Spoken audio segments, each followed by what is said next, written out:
Good morning, everyone. My name is Robert Johnson, and this is my AMGT 402 Presentation 1.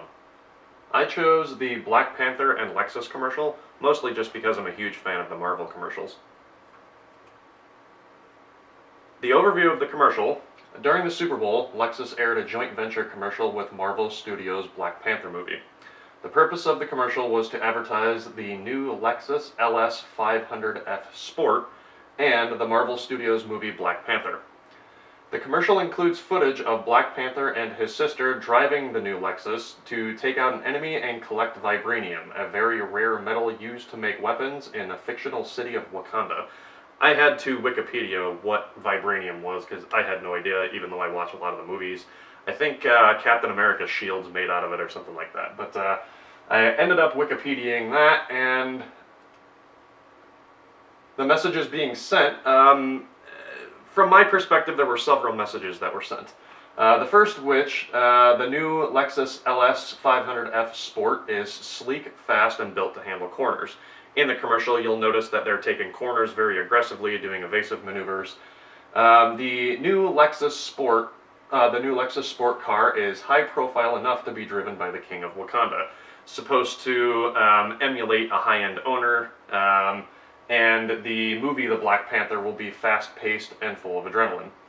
It also sends a progressive and common-sense message that women can drive just as well as any man. And I know this because I've been beaten at the track a few times by women that bring their cars with them.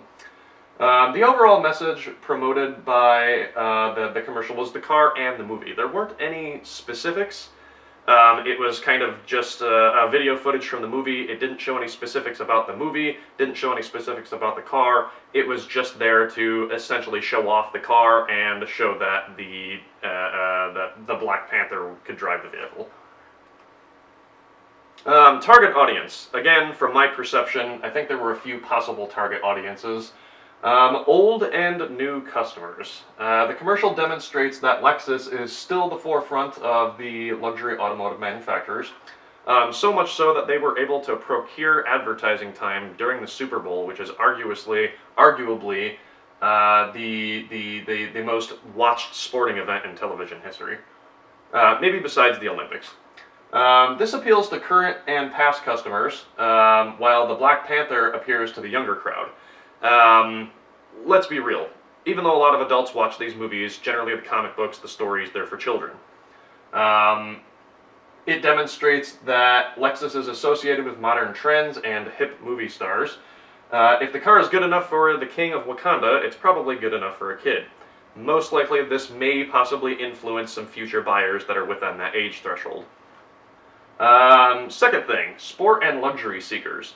There are a lot of luxury vehicles out there that have either one or the other. Generally not both. For instance, I had a friend at my last work that had a Lexus IS 250. The car looked fantastic, had a lot of luxury features, but did not have any performance at all. It was very, very slow. This vehicle is equipped with a 416 horsepower V6 that does 0 to 60 in 4.6 seconds and a standing quarter mile of 13.2. And this is all while maintaining, a spectacular package of luxury features. The vehicle attracts those who want a high-end vehicle that can still keep up with many of the muscle cars on the road today. This is the case. Unless you're buying a 1LE Camaro or a 392 Charger, almost a 13-second flat quarter mile is enough to compete with anything on the road. Was this commercial effective? I believe so for the most part.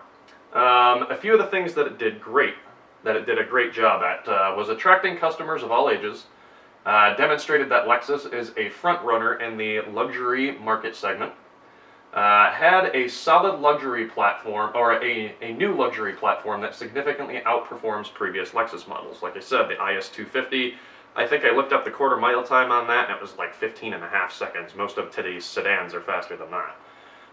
It also demonstrated that unlike movies such as Transformers, the luxury segment belongs in action movies as well. Whereas in Transformers, it was a lot of Camaros, GM products, muscle cars, that was supposed to promote toughness. The Lexus in the Black Panther movie promoted a sense of high-end, high-profile vehicles. What I think it did wrong Since the Lexus footage from the Black Panther movie, since it was used from the movie, the details of the vehicle were lost to the action of the commercial, meaning that there really was no detail on the vehicle. You barely had any time to see what the vehicle looked like before it turned a corner. You really didn't have a time to see a lot of detail. And in that same regard, it needed more images of the interior. Most luxury car enthusiasts look at the interior as a gauge of overall vehicle quality. If you'll see here, which you can also follow in your copy of the PowerPoint, I've included a copy of the interior of this vehicle. It looks like it contains some fantastic features. That's one of the biggest touchscreen I have ever seen in a vehicle. If you're going to promote a vehicle, if you're going to produce a commercial, at least in my opinion, you have to show some of the features that buyers might be looking for. You know, just showing vague, short images of the outside of the vehicle doesn't really do a whole lot of good. So it may have been wise for them to, you know, show Black Panther jumping into the vehicle, which he did in the commercial, but show him jumping into the commercial and, you know, give a pan of the interior just in the background while they're having their conversation. These are my sources, and I've also included a link to the commercial for those of you that have not seen the commercial. Thank you very much for your time.